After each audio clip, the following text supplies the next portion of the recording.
Guardian Lee HWA Mayang states that he congratulates them on passing the first test and informs them that they will be given a bronze medal to represent the lower ranks of this academy. For the next 4 years, they will be trained as cadets of the Demonic Academy. He explains that at the Demonic Academy, students are not permitted to answer with yes or no. Instead, motto is the only acceptable response. Anything else is akin to asking to repeat an order. He inquires if they understand, to which they all respond with motto.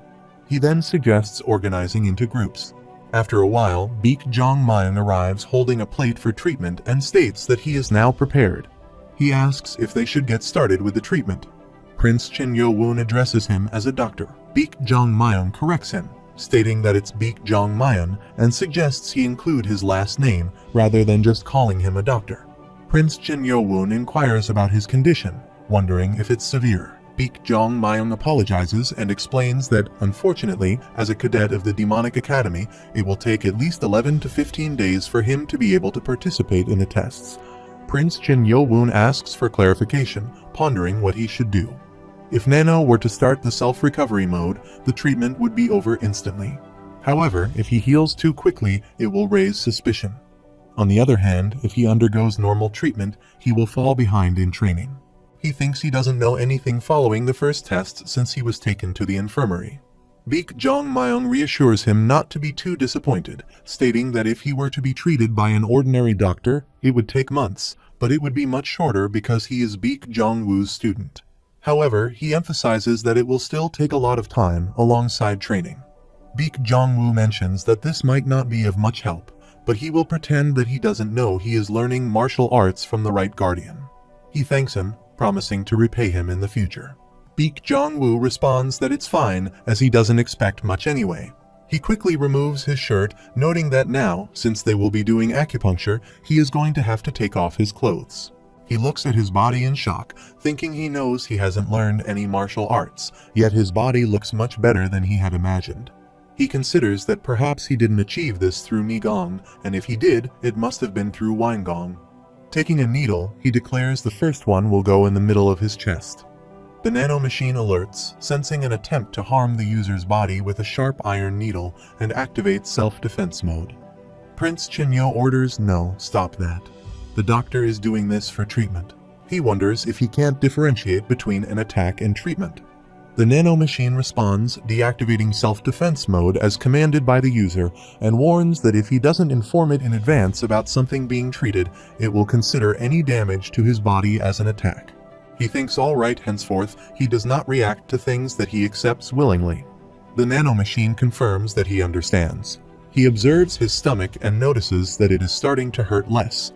The nano machine confirms that it is retrieving the information contained in the system's built-in acupuncture diagram, and the spots where the acupuncture needles are placed are down the chest, under his heart, and on his arm. 6 of these exact spots enhance regeneration in the stomach area. He realizes that he is able to understand more easily with the transferred information. He gazes at Baek Jong-woo. Baek Jong-woo mentions that he is feeling embarrassed from the stare and suggests taking a nap while the acupuncture takes effect. He agrees and realizes he cannot sleep with Nano explaining everything. The nano machine indicates areas under the knee, toes, and shins. He opens his eyes and considers whether Nano could treat his internal injuries. This treatment would expedite his recovery. However, if he heals too quickly, they will become suspicious. He wonders if Nano can heal him while still making it appear as if he is wounded. The nano machine informs him that after completing his treatment with self-recovery, it's possible to simulate organ damage by randomly altering his pulse.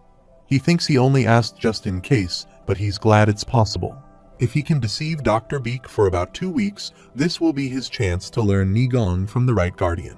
He decides it's alright, then instructs Nano to heal him now and deceive Dr. Baek when he comes to check on him. The nano machine confirms that it understands, initiating self-recovery mode as commanded by the user. After a while, Ho Jin Chang instructs the cadets to stand at attention and get in line. They comply with a responsive motto.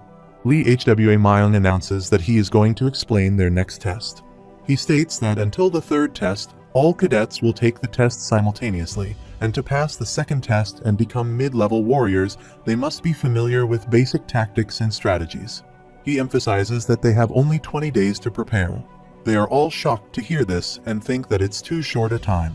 One cadet wonders if they will be able to memorize all the tactics and strategies. Lee Hwa Mayang then asks if they are curious as to why there are 20 groups, explaining that only 10 groups will progress to the next stage in 3 weeks' time. A cadet thinks to himself that Lee Hwa Mayang is implying that half of the cadets will be expelled and that their group lacks any top cadets, speculating that the 6 clans will likely have an advantage. Lee Hwa Mayang asserts that this is the first and last test requiring them to work together. He warns that if they choose to compete within their group, they will all fail together. Ho Jin Chang privately reflects that Lee Hwa Mayang is still adept at demoralizing others. He announces that today's schedule has concluded, allowing them to return to their assigned dorms and rest. He adds that starting from tomorrow, they will be taught tactics and techniques by the staff in front of them, who will do so kindly. One cadet recalls the training and wonders if they were the ones who dealt with the rebellious cadets. Lee Hwa Mayang then dismisses them. After some time, Group 8 instructor Im Pyong inquires why Cadet 3, Chen Mu Kiam, is still present. Chen Mu Kiam responds that he has a question to ask. Im Pyong reminds him that he cannot answer questions related to training. Chen Mu Kiam acknowledges this. Im Pyong then asks what his question is. Chen Mu Kiam asserts that he is pretty sure he will be the leader of Group 8. Im Pyong reflects that the selection for team leaders is supposed to occur tomorrow, but the 6 clans, as always, find the rules ridiculous. He explains that Cadet 7, assigned to their group, is in the infirmary, and with one person missing from a group test, he does not want the entire group to fail. He explains that because he did not attend the ceremony today, he won't know anything, so he wants to inform Cadet 7 about what they heard today. He reflects on his own lowly status, finding it remarkable that he's in the same group as Cadet 7 and believes his luck ends there. He decides he will go to the infirmary himself to tamper with Cadet 7's limbs. Im Pyong responds, saying it's a good idea and that it seems like he understands the basics, thus complimenting him on his first day. He acknowledges the compliment, stating that he will take his advice. As the instructor of their group, he resolves to go to the main building to deliver the information to Cadet 7. Cadet 7 is shocked and questions why, insisting he doesn't have to do that and mentioning that the main building is off limits to cadets except under special circumstances. He contemplates that he didn't expect to encounter difficulties in entering the main building and wonders why so many things are going wrong. He acknowledges that he is the candidate from the Spring Clan, but realizes he can't use that privilege here. There's no other way. He says he understands and then asks for a favor. Im Pyong moves to the lever and agrees, instructing him to go back to his dorm. He calls out to him. Im Pyong inquires if there is something else he wants to say. He asks if Im Pyong could at least let him know when Cadet 7 will start joining them. Im Pyong assures him that there's no problem with that, and since it's too late today, he will inform him tomorrow. He responds affirmatively, thanking Im Pyong and thinking that now that it has come to this, he will have to wait until he returns to their dorm and hopes Cadet 7 gets better soon. He contemplates making him feel enough pain for him to desire death. Meanwhile, at the Demonic Academy main building, Im Pyong asks if they mentioned 14 days. Baek Jong Myung confirms, stating that the internal damage is severe enough to necessitate a minimum 14-day stay. Im Pyong remarks that if he remains hospitalized for that duration, it will be challenging for him to reach the top level without any means to expedite his recovery. He explains that this is what he is asking, if only Cadet 7 had Nigong. However, since he does not possess it, there seems to be no alternative but to endure a lengthy recovery period. Im Pyong considers that the second test is only 3 weeks away. He can't believe he will have to be hospitalized for 2 weeks, and he doesn't want his group to be eliminated just because of this one guy. He requests permission to speak to Cadet 7, stating that he has a lot to tell him. Baek Jong Myung explains that Cadet 7 is currently sleeping, so it will be difficult to arrange a meeting and asks if he should wake him up. Im Pyong declines, deciding to come back tomorrow instead. He bids farewell and thinks to himself that he only barely managed to pass the first test, and this setback must be the end of his luck. After a while, the Right Guardian Xiao Meng secretly enters Chen Yo-woon's room. Chen Yo-woon wakes up due to the noise and is shocked to see him. Xiao Meng laughs and remarks that his teacher is here. Chen Yo-woon looks at him, noticing he's holding an alcohol bottle and detects the smell of alcohol. Xiao Meng asks if he's not going to greet him. Chen Yo-woon stands up, bows down, and greets his teacher with a good morning. Xiao Meng responds with good and inquires if Chen Yo-woon has finished the homework he gave him yesterday. Chen Yo-woon asks if he's referring to the breath of Nigong. Xiao Meng confirms, stating that he instructed him to memorize it all before his return. Chen Yo-woon reflects that he was taken to the infirmary and treated just yesterday, realizing that Xiao Meng must be very short-tempered. He wonders if he possibly couldn't memorize everything. Chen Yo-woon reflects that he's glad he was treated by Nano beforehand and confidently asserts that of course he memorized it all. Xiao Meng is surprised, considering he memorized all of it while he was sick, realizing that Chen Yo-woon only said that to provoke him. He compliments Chen Yo-woon, acknowledging his diligence in completing the homework. Chen Yo-woon thanks him for the compliment and asks if he doesn't think he came too early. Xiao Meng asks why he is tired. Chen Yo-woon clarifies that's not the case. Xiao Meng then expresses his relief and proceeds to inform him of something important because he has to know, and he can only teach him for 2 weeks. He mentions that Chen Yo-woon can come to see him while he is in the infirmary, but once he goes back to his dorm, he won't be able to contact him. Chen Yo-woon admits he hadn't thought that far ahead. He mentions that he was hospitalized the moment he arrived and questions how Xiao Meng would have known. He explains that he has to work as a main teacher during the day, so he can only come this early to avoid raising suspicion. Chen Yo-woon reflects that in the Demonic Academy, it is prohibited to receive training from outsiders, and if caught, the problem would escalate. He initially thought Xiao Meng would be stubborn, but he's been paying a lot of attention. He expresses gratitude for Xiao Meng's consideration. Xiao Meng responds by stating that since they don't have much time, they should get started immediately. He asks if they can begin right now. Xiao Meng angrily asks if Chen Yo-woon doesn't hear him saying that they don't have a lot of time and instructs him to turn around and sit on the ground. Chen Yo-woon agrees, saying he understands. Xiao Meng urges him to hurry up. Chen Yo-woon wishes Xiao Meng would explain why he's doing this. He remarks that it's fortunate he memorized the breathing of 1,000 martial and places his hand on Chen Yo-woon's back. Chen Yo-woon asks what he's going to do. He explains that because they don't have much time, he will channel the flow into him. Chen Yo-woon questions what he means by stuffing it in. He elaborates that it's a sophisticated technique created by his great-grandfather where there's no need to feel the Kai, and his teacher will handle everything. Chen Yo-woon inquires about the teacher. He clenches his jaw, warning that if he screams and the guards come, it will be the end. He performs some magic to channel the flow and instructs Chen Yo-woon to shut his mouth. The nano machine notifies that intangible energy has been inserted into the user's blood, initiating an analysis based on the built-in data, identifying the energy as assumed Kai and chakra, and proceeding to analyze the effect on the user's body. Chen Yo-woon realizes that his teacher's strong Nigong is forcibly opening his veins, but it's too much. He wonders if he truly hasn't learned anything, unable to believe that there are no blockages or obstacles in his circulation. His muscles also appear to have been trained, despite his knowledge that he hasn't been learning any martial arts. He ponders if it could be due to the Lord. Recalling some memories, he reflects that out of his 7 wives, he had only cared about Lady HWA. Perhaps he had secretly cared for this child as well, and regardless, the outcome is favorable. He believes that with him in this condition, it should only take 7 days to generate a good amount of Nigong. At the same time, in the Demonic Academy dorms, some cadets are engaged in a fight. A cadet advises Prince to get a hold of himself. Another cadet questions if he believes he will be safe after attacking Chin Jongsum of the Poison Clan. The top clan cadet, Vikgi, asks if it matters who he is or who he is, stating that the Demonic Academy is based solely on strength. Now that he has won, he asserts that he will be in charge of Group 12. Meanwhile, Xiao Meng performs some magic and asks if Chen Yo-woon has memorized the flow. Chen Yo-woon confirms that he remembers it clearly. Xiao Meng remarks that it must have been quite painful during this initial trial, but it's the best method to teach those like Chen Yo-woon who have no Nigong. He states that his goal is 7 days. He needs to acquire enough Nigong during that time. He asks if Chen Yo-woon understands.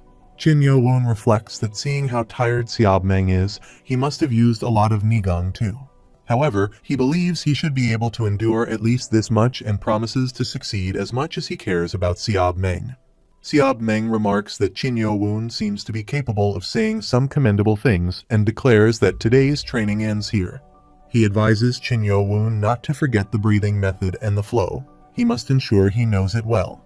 Xiaoming adds that he will leave Chin Yo-woon now and instructs him to take care of himself. Chin Yo-woon expresses gratitude. As the morning sun rises, he thinks to himself that surely he will be able to build up Nigong in a week. After a while, at the Demonic Academy practice field, Lee Hwa Myung observes the cadets and reflects that as expected, those kids have become the leaders of their groups. He notices that many cadets have bruised faces from the events of the previous night. The reason the instructors were not at the dorms on the first day, he recalls, was to encourage the students to fight each other and establish ranks themselves. He believes that Group 12 should have the candidate from the Poison Clan leading it, but instead, Cadet 18 is the leader. Looking at them, he can see evidence of a brutal fight. He remarks that to dare attack a prince possessing a black name tag, Cadet 18 is not only skilled but also courageous. Ho Jin Chang suggests starting the cadet training. He acknowledges the command and instructs the cadets to stand at attention. Ho Jin Chang announces that for 7 days, starting today, every morning, in the auditorium on his right, they will learn the basic tactics and strategies. In the afternoon, following lunch, they will train here at the practice field. He asks if they understand, to which they all respond affirmatively. He then directs them to move to the auditorium, telling Group 1 to move forward, and they comply. Chin Moo-Kium looks at Poison Clan member Chin Jong-sun, teasingly thinking how could he fall into ranks like that. As expected, the Poison Clan is nothing without poison if it is not. He reflects that Chin Jong-sun is lowering himself below even the lower clans. The cadet gets angry at him. Chin Jong-sun looks at Beak Gi and thinks if he is Beak Gi from a top clan. He feels insulted and thinks Beak Gi is enjoying playing that stupid leader game by himself. He resolves to make him regret being in the same group as him. After a while, at the Demonic Academy dorms, Group 8 instructor Im Pyong arrives and calls for Cadet 3, Chin Moo-Kium. Chin Moo-Kium bows down and asks if he called for him. Im Pyong acknowledges that his performance during the formation training was quite satisfactory. Chin Moo-Kium responds that he is flattered. Im Pyong then informs him that Cadet 7 will have to stay in the infirmary for 2 weeks. Chin Moo-Kium asks if it's for 2 weeks. He confirms, stating that's what the doctor said, and even if Cadet 7 has memorized the theory, practicing will be a problem. He wonders if someone without Nigong like Cadet 7 will be able to catch up. Im Pyong adds that he will visit Cadet 7 again today, and for now, it's their free time, so they should do their best whether they are training or just reviewing. Chin Moo-Kium and his peers bow down and respond affirmatively. After a while, Chin Moo-Kium becomes angry and kicks someone. A cadet tries to say something. He interrupts, telling the cadet to be quiet, as poking at that filthy temper will only make it harder for them. He questions how someone can be in the infirmary for 2 weeks. Loyal clan member Cadet 80 Ja Hyun suggests that if it's what the doctor said, it wouldn't be a lie. He asserts that it's obvious the person is just pretending to be injured. Chin Moo-Kium hits the pillar and expresses frustration, stating that the damned rascal with his filthy bloodline makes his teeth grind just thinking of him lying there comfortably. Ja Hyun advises him to calm down and suggests that rather than getting angry for no reason, he should consider whispering something slowly in the person's ear. The scene shifts 4 days later. Beak Jong-myung cries out, expressing frustration that it's been 5 days and he still hasn't had any patients and he feels like he's dying of boredom. He mentions Chin Yo-woon, stating that surely that kid wouldn't be his last patient. Suddenly, someone aggressively bangs on the door, startling him. He asks what happened. Im Pyong enters, carrying a cadet in an unconscious state on his back, and explains that his cadet got hurt while training with real swords. Im Pyong didn't pull out the sword in case it worsened the injury, opting instead to bring him here. Beak Jong-myung instructs Im Pyong to move the cadet to a bed. He thinks to himself that finally a patient has arrived. Beak Jong-myung then proceeds to stitch the wound, remarking that the treatment is almost complete, as expected from a student of the best, and it's all because he didn't pull out the sword. Im Pyong asks about his condition and remarks that fortunately he did not injure any of his vitals, so he's very lucky. Beak Jong-myung responds, stating that it seems he was worried for no reason, but it appears that he does show concern for his students. He mentions that until the second test, they are his responsibility, but 2 of them are already in the infirmary. Beak Jong-myung adds that he has stitched the wound, but it seems like the wound is deep, so he will need to be hospitalized. In Pyong inquires about hospitalization. Beek Jong Myung clarifies that it won't be as long as Cadet 7's stay, just 3 days should be enough. In Pyong then says that for now, he will be back after the afternoon training is over, and he requests him to take care of Cadet 23. He leaves the room, unable to believe that this has happened just as they have begun training with real swords. It will be difficult to avoid writing apologies. After a while, Cadet 23 wakes up and notices some surgical items on the table. He picks up a scalpel and asks if he should begin by ensuring he can't walk. He holds Chin Yo-woon's leg and states that he is only doing this to survive, urging him not to blame him. He attempts to cut his leg, but a surge of mana flow interrupts him, causing him to scream in shock. Chin Yo-woon wakes up, observes him falling to the floor, and remarks that it is as he expected. After a while, Cadet 23 wakes up and wonders if he fainted, and if so, why. He finds himself badly tied with rope and questions who did this. Chin Yo-woon appears and admits to being the one who tied him up. He inquires how he managed to do so. Chin Yo-woon responds, asking what he means by how, and explains that while he was unconscious, he simply tied him up and placed him on the bed. Cadet 23 ponders how he could have fainted, but before addressing that, he assesses that if he's not supposed to have extreme internal damage, he seems perfectly fine, contradicting what he's saying. He notices a mirror, shocked to see his hair gone, and exclaims that he is bald. He realizes he can't feel it, and laments the absence of the smooth texture of his hair. He screams, unable to accept that he's bald. Chin Yo-woon slaps him and commands him to shut up. He falls, prompting him to question if he fainted. After a while, he comes back to his senses and sees Chin Yo-woon sitting near him. He remarks that he's calmed down now and asks what Chin Yo-woon is even trying to say with a gag in his mouth. He reflects that he initially thought Chin Yo-woon was just naive when he first saw him at the entrance ceremony, but he can't believe this is what he's actually like and wonders who exactly he is. Chin Yo-woon shows him a knife and says he sees, then asks how he thinks he has survived this long. He explains that there have been attempts at assassination every once in a while, with men like him who would try to poison him. He then asks how many he thinks there are and places the knife on his neck. He warns that he knows he was fooling around with this earlier, but wonders if he knows how much it would hurt if he got stabbed. He warns that he could even die, then removes the gag from his mouth and asks who made him do this. He commands him to talk. Cadet 23 asks what he is saying, stating that he does not know what he is talking about, and if he stabs him in this infirmary, doesn't he think he will get blamed? He questions whether Chin Yo-woon is unaware of the rules regarding training and duels at the Demonic Academy, explaining that students cannot harm others outside of those contexts. Chin Yo-woon responds, saying he expected that he wouldn't tell him so easily. He teases him, remarking that obviously, even if he tortured him, he wouldn't open his mouth and tell him. Cadet 23 wonders what Chin Yo-woon thinks he can do and speculates that he probably didn't expect him to be this tough.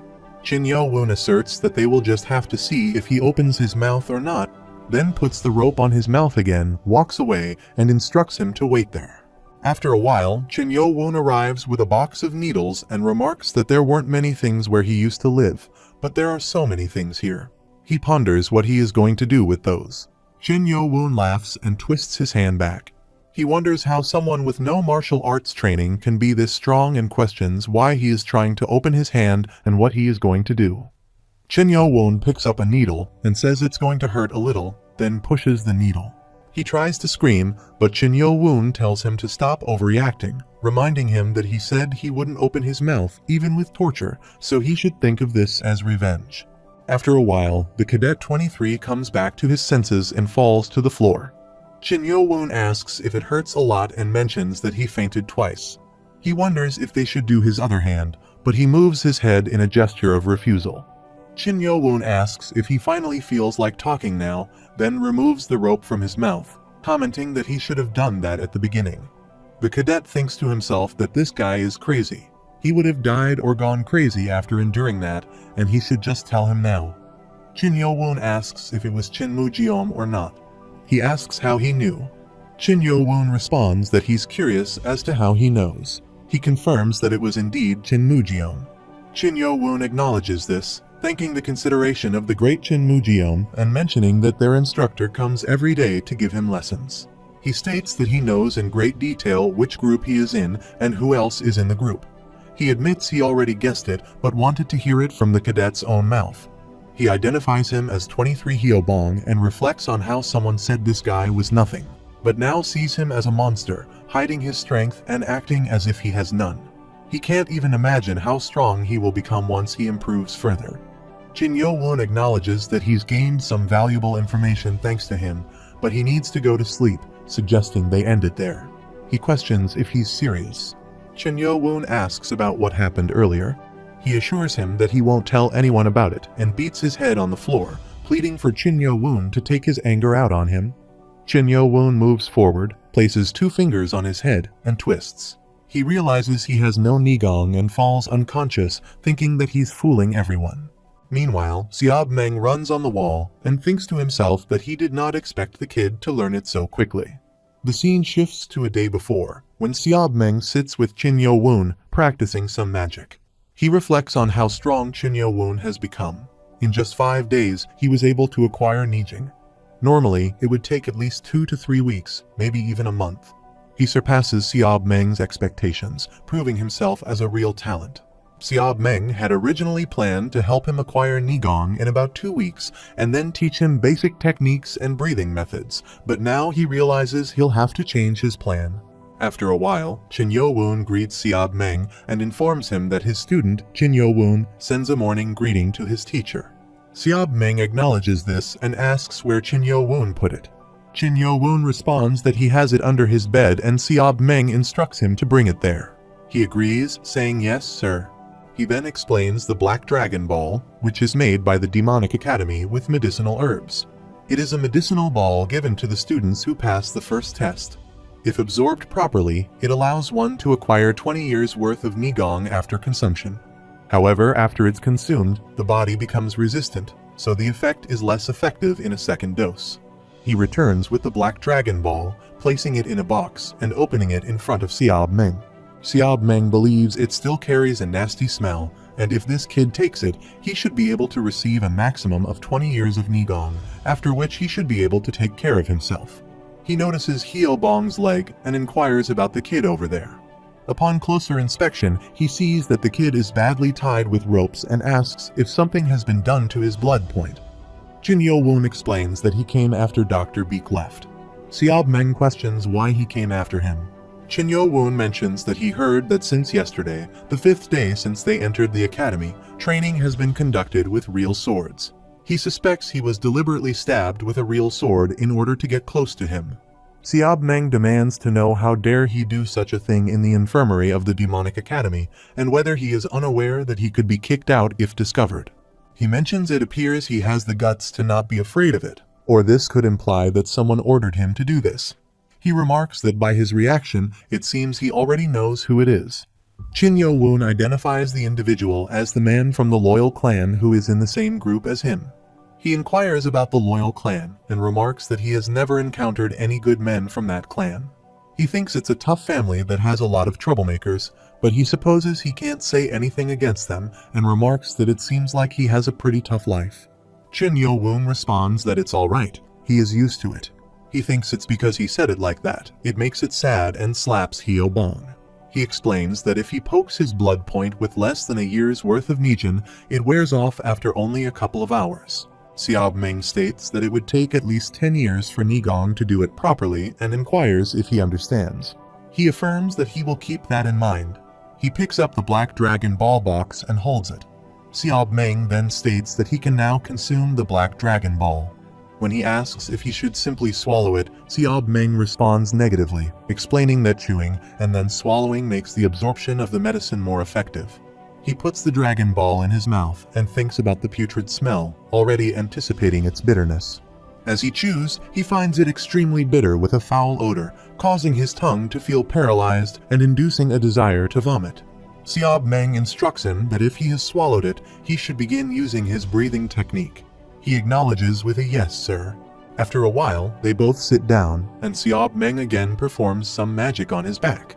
He mentions that now, this teacher of his will help him absorb the medicine well and suggests starting. He responds with yes, please take care of him. Xiao Meng begins to infuse mana into him. The nanomachine notifies that a substance aiding in energy activity has been introduced to his body. It reproduces and reacts to the energy flowing within his body and inquires if he will accept this absorption by promoting a quicker cycle. Chen Yo-woon considers that he does not fully comprehend what is being said, but he supposes that it is intended to help with absorption, and he agrees to accept it. The nanomachine notifies that it is stimulating the metabolism of the body. Xiao Meng observes his body and wonders how this can be, given that he was born with the body of a war god. He reflects that it's almost as if his body is absorbing all of the medicine and amplifying it, even though he should only be absorbing up to 80% of it.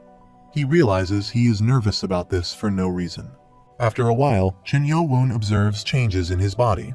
He asks how it feels to use Nigong. Xiao Meng responds that he did well and notes that he is quite sweaty this time too, indicating that he was able to acquire 15 times the usual amount of Nigong.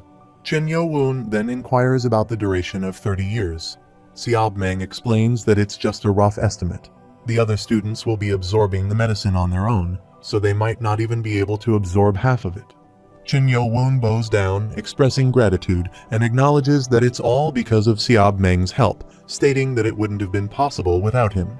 Xiao Meng modestly responds that he is just very lucky. Chen Yo-woon then reflects that if that's the case, then his luck must be attributed to Nano, and thanks to Xiao Meng. The nanomachine notifies that it is programmed to assist him. As the sun rises, Xiao Meng remarks that it's already this late, and that he will have to head back soon. He calls out to him, and when Xiao Meng asks what it is, he requests to start learning his blade skill formation from tomorrow onwards. Xiao Meng smiles and assures him that he can, but he won't have a lot of time on his hands, so he should be prepared. He agrees with a yes. After some time, all the cadets gather on the ground. Chin-Moo Kiem laughs, remarking that it's a very nice morning. Ya Hyan comments that it seems like he's in a good mood, to which Chin-Moo Kiem credits him. Ya Hyan expresses gratitude, but he stifles a laugh, mentioning that by now, he must be struggling a lot since his limbs are broken. He laughs and adds that he's been waiting for him to get on the floor and crawl like a bug, which even makes his skin itch.